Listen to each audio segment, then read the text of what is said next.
Hey guys, welcome to another YouTube video and another match review of AFL Gabba round. The last two ones, of course, I've done the Thursday night game between Adelaide and Melbourne, and then of course, the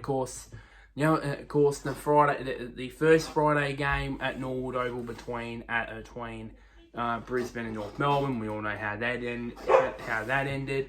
And now we get to the game between at Adelaide Oval between Port Adelaide and my boys in the Essendon Football Club, and and yeah, which was a pretty long night. Let's put it that way. So but yeah, so let's put it that way.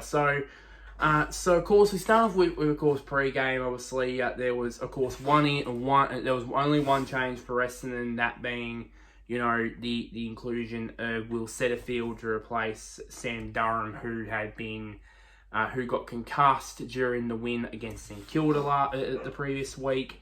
And of course, Will Setterfield was out due to injury in that game, so he came back in.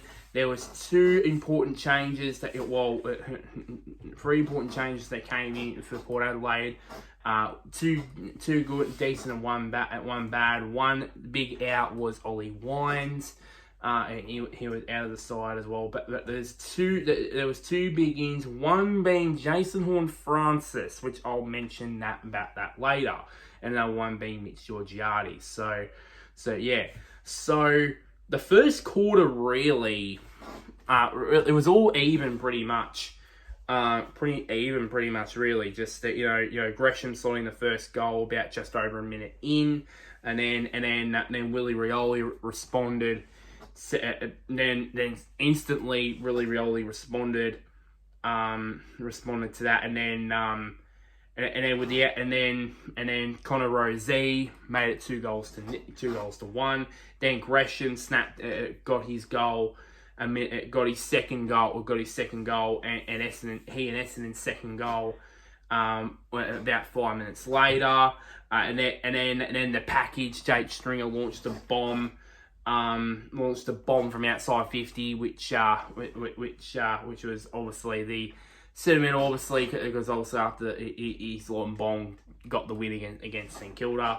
So that put Essendon in front.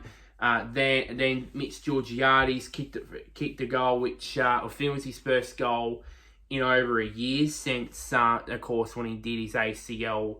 I think it was in an SANFL match. I think it was in an SANFL match last year that he did his ACL, which meant he was out for 12 months, and then this was his first game back, and that was his first goal since then. And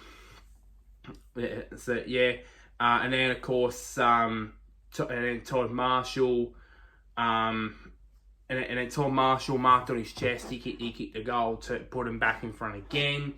Then it wasn't without some fantastic moments like Semi Draper trying to kick one out of the air to kick a goal, but unfortunately that didn't happen.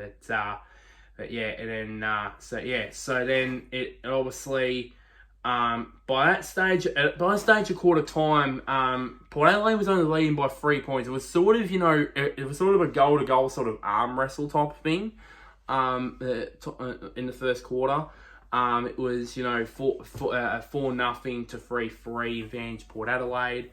You had, of course, in the goals you had Georgiades, Marshall, Rioli, and Rozee were the goal kickers for Port Adelaide, and only 2 goal kickers for Essendon, which was Gresham with 2 goals and Stringer with just the 1. Connor Rozee was pretty dominant, and that's the last time we're going to be saying that. Let's put it that way. With 13 touches, Butters with 8, and Willem Drew with 7. For Essendon, you had Zach Merritt with 12. You had Nick Martin with 10, and Jai Caldwell with 9. The one thing that was talked about, because I watched it on Fox Footy, obviously, the Fox Footy telecast, not Channel 7 usually. I usually do, but by watching on Fox Footy, obviously. Was that in the first quarter they had 12 defensive half chains, which resulted in 58% of the time they went from their defensive half into their forward to going inside forward 50. They converted that 58 times, 58%. Their percentage of that was 58%. So you can tell that they were good.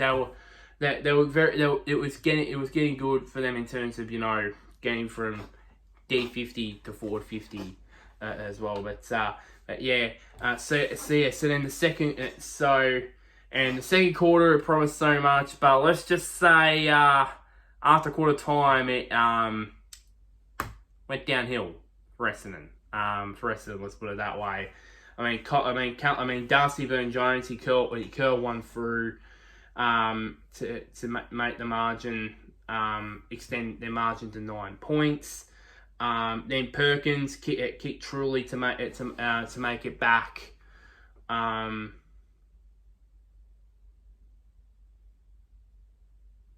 To get the margin.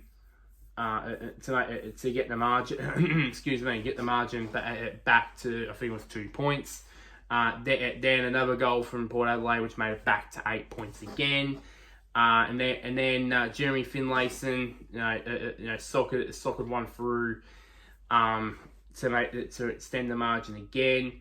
And then obviously Georgiades,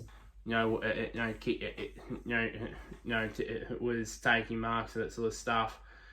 And it was okay. It was pretty decent, honestly. I mean, it was still only like 23 points. Still only like 17 points or so. So it was not, it was not kind of that good really for Essendon, but it was pretty manageable and that sort of stuff. Then this happened. Obviously, Willie Rioli kicked a goal while he's being tackled, slapped the boot to ball and kicked the goal to make a margin to 23 points. Then, literally 23 seconds later, Connor Rozee snapped through his third of the half to make the margin 29, and I thought, oh come on, this can't be happening, and then Jeremy Finlayson snapped one through on the siren, which got me absolutely pissed off. Let's put it that way, because I sensed it was going to happen. I had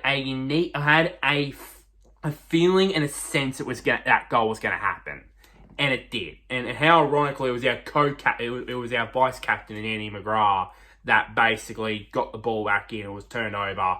And what happened? Snap, goal.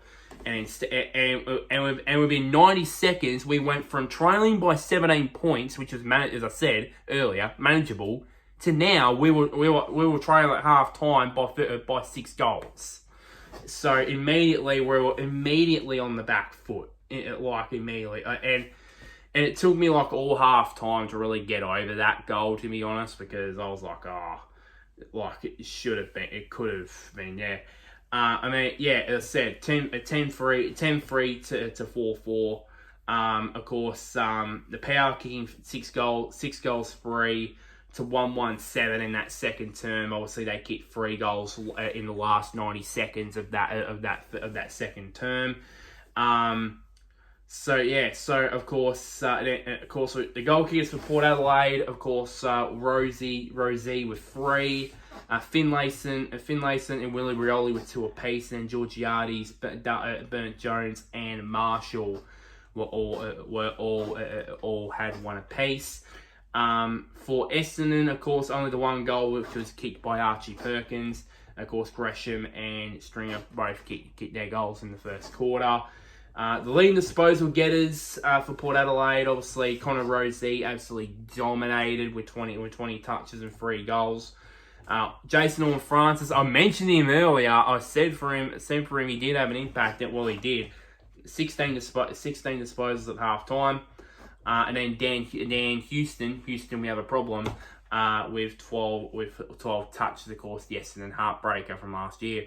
And then for Essendon, the leading disposal getters on the ground for Essendon was Nick Martin with 22, Zach Merritt with 19, and Xavier Dersma with 16. With very good going from him there. As I said earlier about their defensive half to forward 50 in that first quarter, they had, as I said earlier, they had 58% of the time they went from their D50 went from their D50 to 450, their forward 50. That number dropped dramatically in that second quarter. It's only 13%, and apparently the league average is 29%. We went down to 13%, we just could not move the ball. We just could not move the ball. So Port Adelaide was sort of playing this man-on-man, style of play where whenever we try and basically try and kick it out, it was just you would have one-on-ones everywhere and basically and of course we all know that we have a notorious reputation how bad we are at defending. Let's put it that way, and they go the other way and they score and the fact of the matter, and this was also stark as well in terms of our second quarter performance. We took 20 uncontested marks in that first quarter, and 33% of the time the percentage for mark play on in that first quarter was 33%. In the second quarter, we had one more uncontested mark in the first in that first quarter with 21 compared to the first quarter with 20. But we only played the percentage with mark play on that second quarter 9%. We just played like slow like football. It was just frustrating. It's just frustrating, really.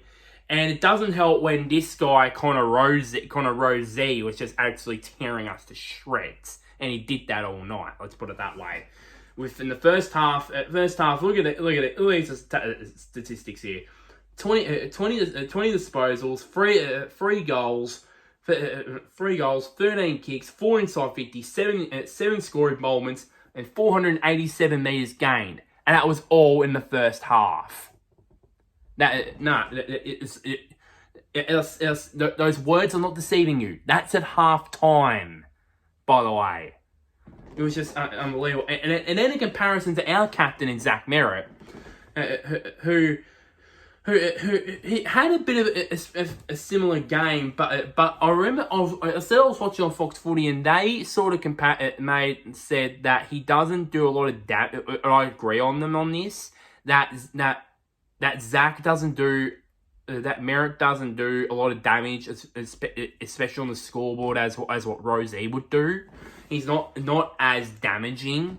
In terms of courageousness and that sort of stuff, it's hard to deny that he's one of the best in terms of the most courageous captains and all that. But as a captain that will do in terms of damage, he doesn't do a lot of it. Let's put it that way. I mean, he had 19 touches.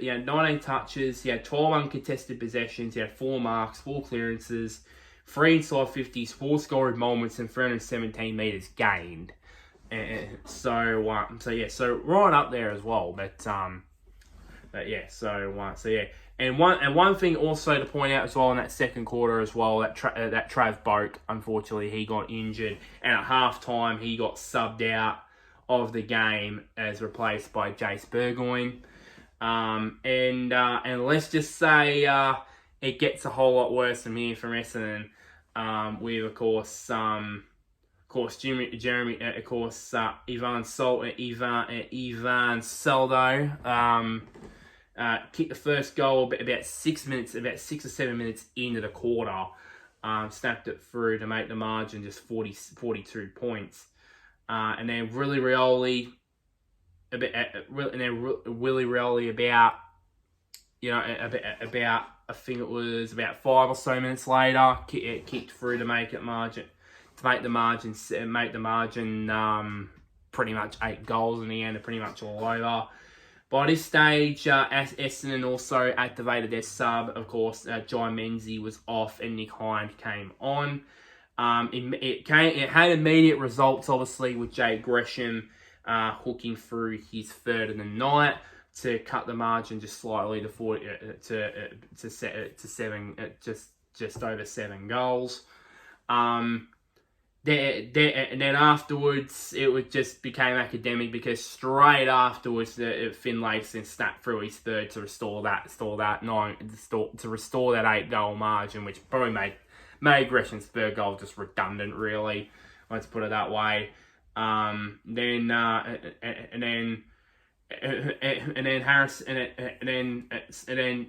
Georgiades missed with about 4.5 minutes to go in the quarter to make the margin just 50 points, which was incredible, really. And then Harrison Jones took the mark on the lead and kicked truly from the pocket. It was a really good kick from young Harry and to reduce that margin to 45 points. And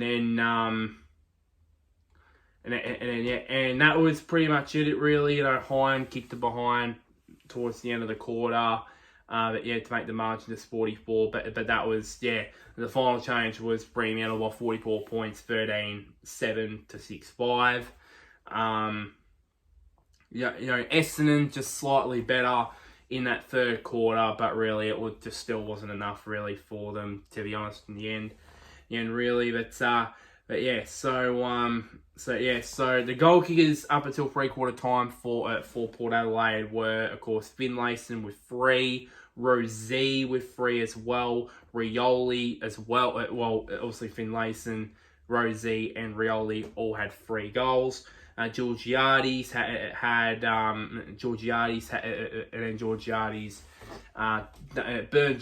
Burn Jones, Marshall, and Soldo had 1 apiece.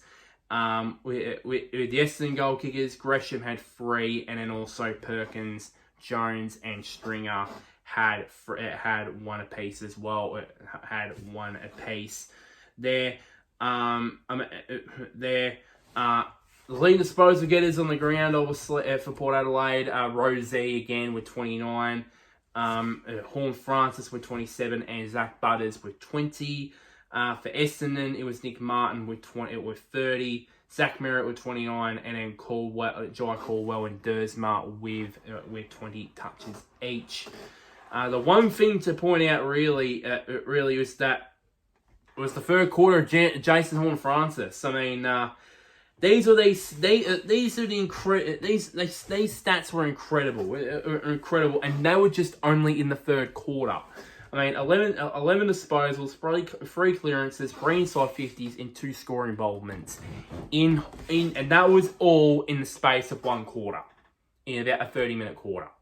It was just incredible, really. And the one thing also that stacked up to me was in the first quarter, Port Adelaide took just a solitary intercept mark for that first quarter, obviously, where Essendon's ball movement was off the charts pretty much.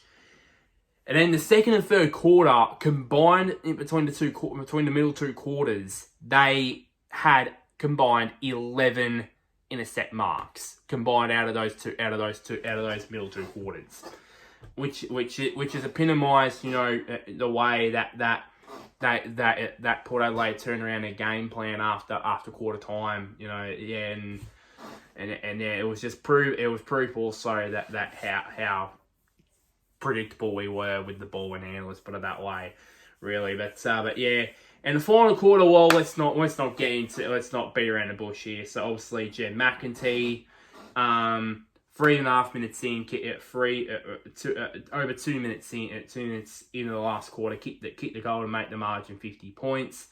And then Burn Jones put through his second about 4 minutes later to make the margin 56. And then Burn Jones again kicked his third a second for the quarter with a Joe DeGoose goal in the goal square, which made the margin over 10 goals, which made it even more embarrassing. Then Georgiades kicked Trulli to make it his second goal on the night, and then obviously Rosie, this one here is frustrated the hell out of him. He could have kicked his fourth really, but that made the margin to 70 points, and then Nick Hind kicked him behind, which was pretty much the last score of the game really.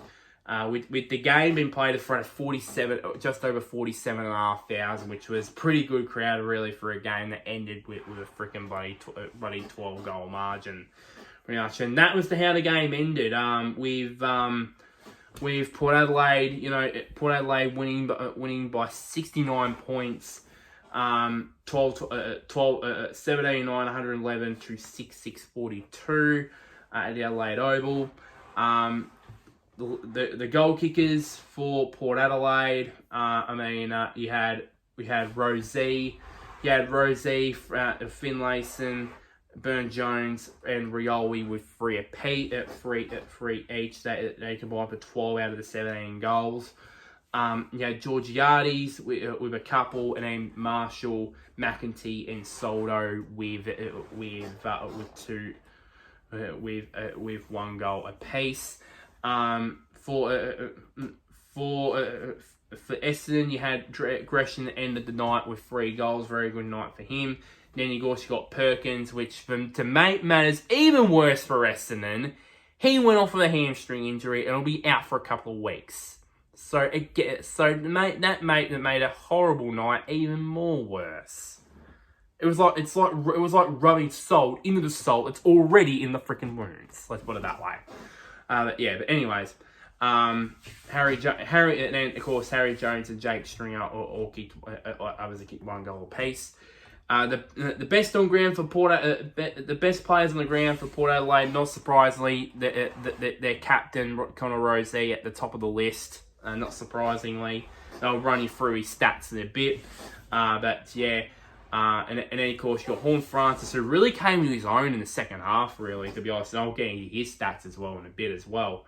And then you got Butters, Finlayson, and Rioli. And then the best players on the ground for Essendon were Gresham, Merritt, Ben Mackay, who I think has been one of in terms of the 3 recruits we have, which was him, Dersma, and Goldstein. I believe he's definitely by far been the best, and he's really done his job. That is what he's been paid to do. Why we got him, and that was to move it in a set marks. But I think we need more. As I said so many times during the preseason, we need more than freaking Ben Mackay to solve our freaking defensive issues. Let's put it that way. Then you got Dersma and Caldwell as well. That were the best players for Essendon on the night. Out of that lot. For Port Adelaide, leading disposal getters for Port Adelaide, Rosie ended with 36. Horn Francis with 31 touches, Butters with 26, Dan Houston with 22, and Burton and Finlayson with 19 touches each. For Essendon, of course, you've got Captain Zach Merritt with 36, Nick Martin with 35, Xavier Dersma with 26 touches on the wing, Heppel with 25, and Jai Caldwell with 24 touches. As I said, point out with Connor Rosie and Horn Francis. Get to Rosie first, obviously.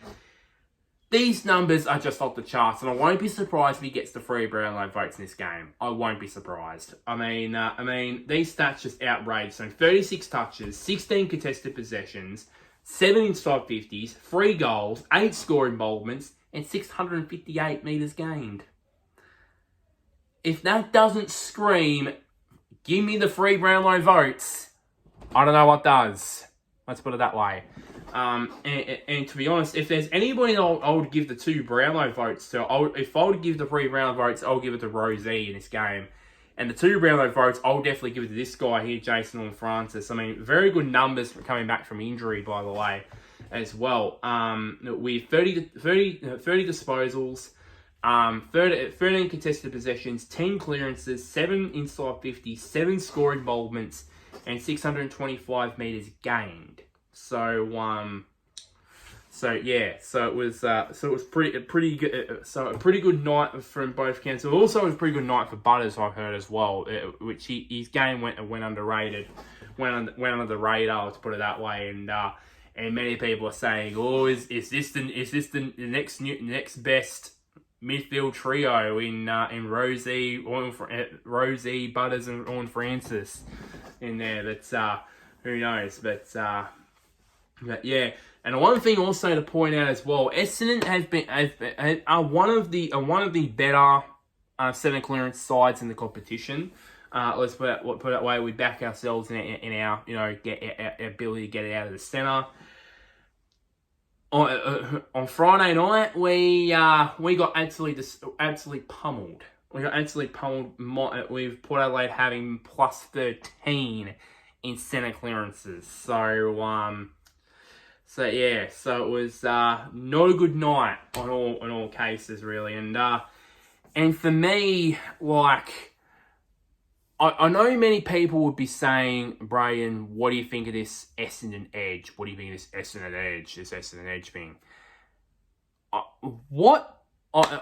all for it, because I agree with what Jonathan Brown has been saying, that we've been nothing the last 20 years. We've been nothing. Absolutely nothing. So, and it's basically how Brad Scott played when he was playing. It was this whole edge thing, playing on the edge.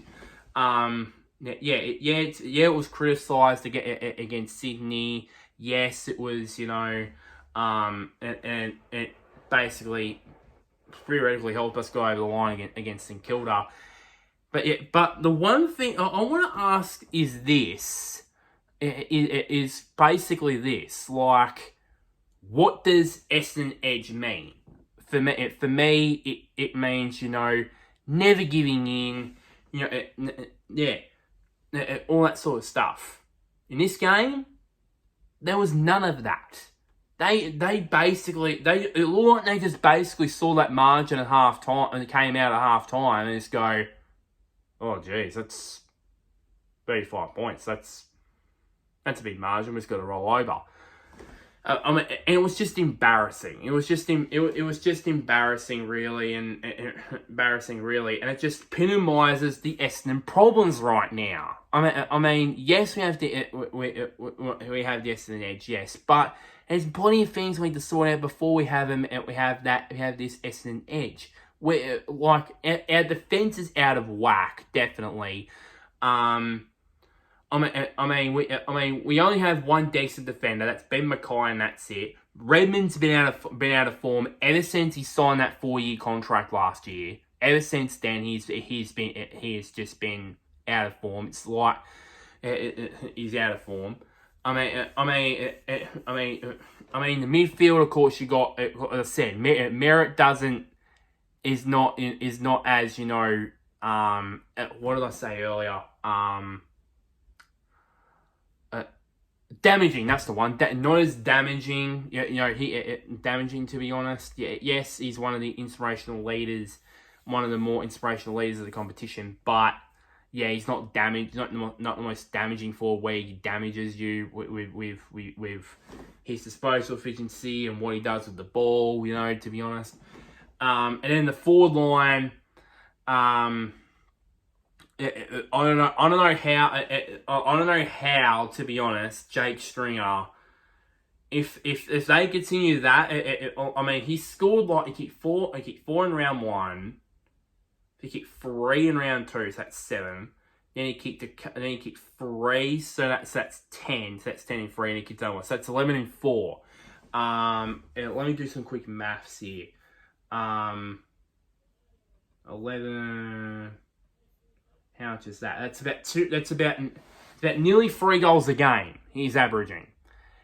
And if Essendon keep going like this, he's gonna be a freaking miracle man if he keeps going with these statistics. With that sort of with that sort of goal average.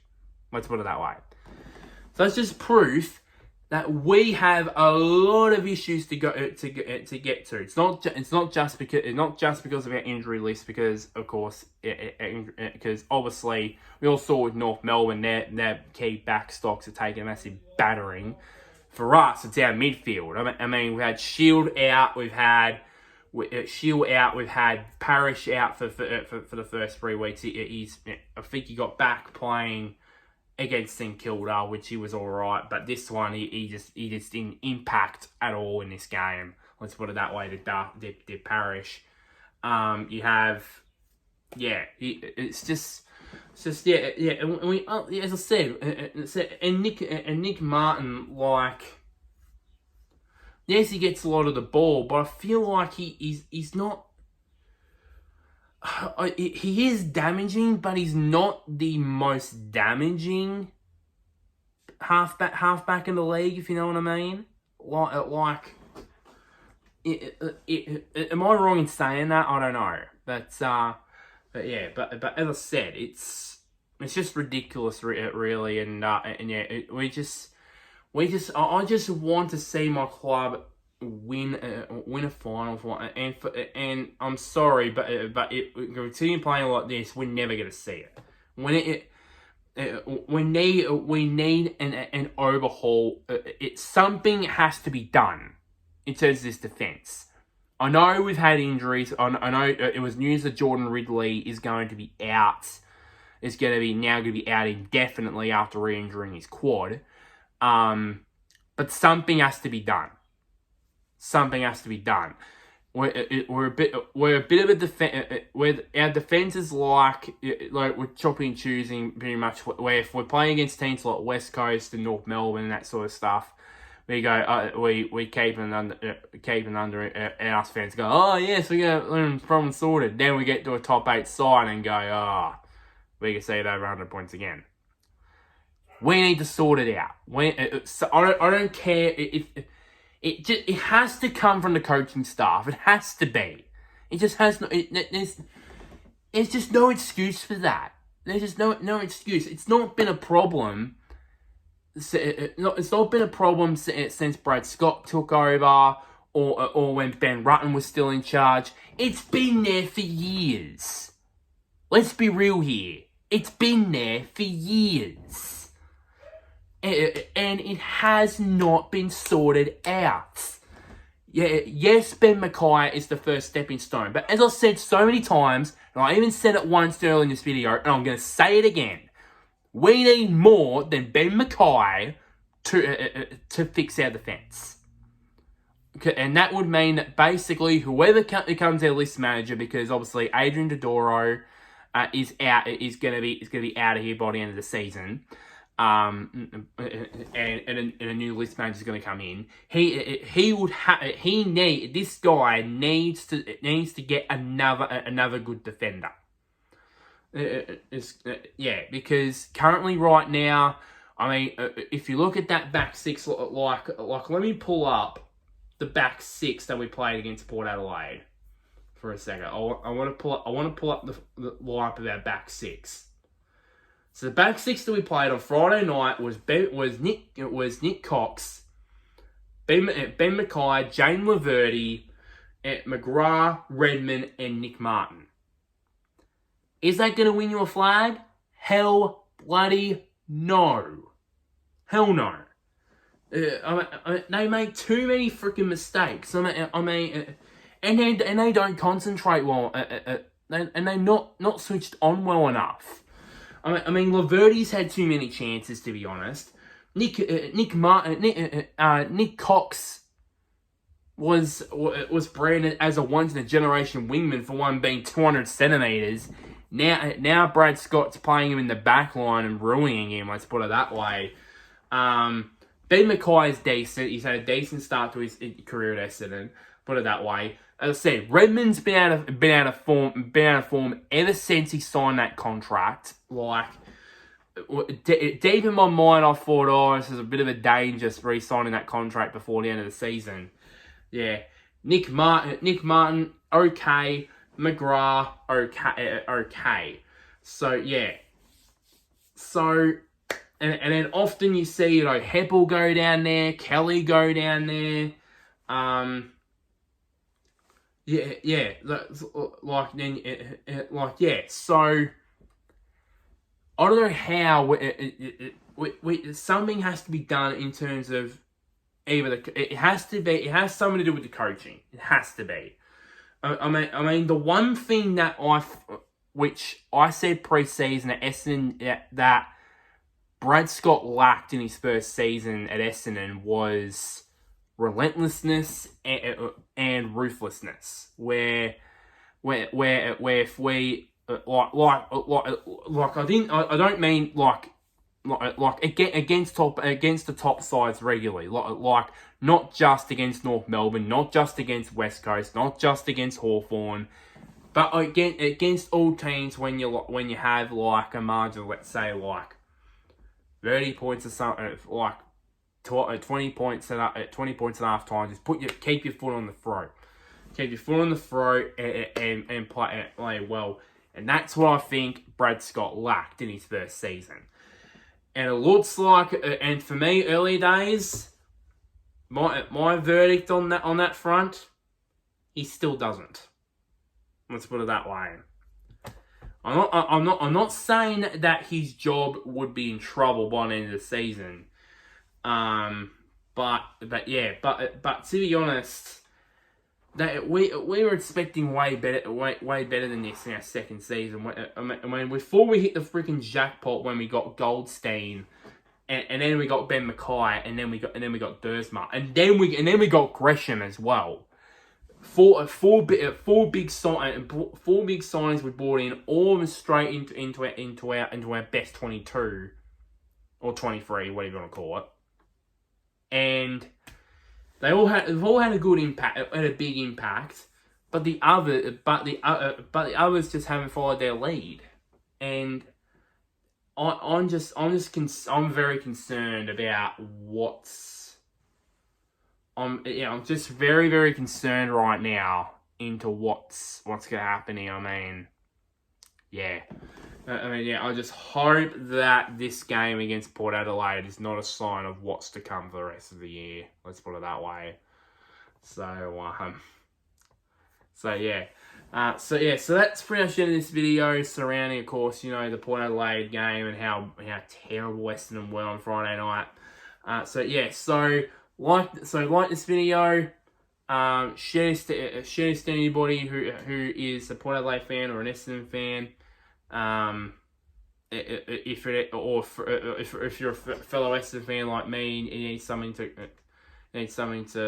watch basically, or you're down in the dumps after Friday night, then share. Comment down below. Comment down below as an Essendon fan. Do you agree with what I've said about fixing the defense? And also for Port Adelaide fans, did you like Gavin Round? I'm sure you did. Probably sure you did. And one last thing, somewhere down there, click on the big red button just labeled subscribe. Before I get out of here, I just want to say I do know about the Jeremy Finlayson controversy. I will be doing an in-depth thing into that when it comes to the footy wrap up. But until next time, guys, I'll see you all later.